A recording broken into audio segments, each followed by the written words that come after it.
Bismillahirrahmanirrahim. Assalamu-alaikum warahmatullah. Today we will learn the next two letters of this chapter. Dal, Dal. Let's start. The first letter is Dal. Makhraj of Dal is touch the tip of the tongue to the roots of the upper teeth. It is similar to Ta. So the makhraj is Da. Repeat with me.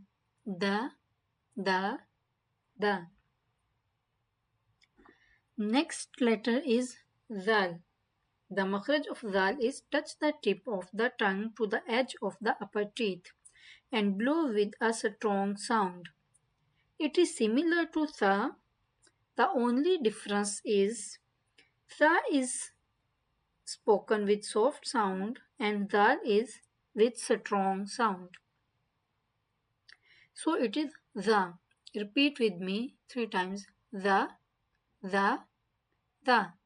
It is not Za, it is Za. So that's it for now. Jazakumullahu khairan kathira. Wassalamu alaikum warahmatullahi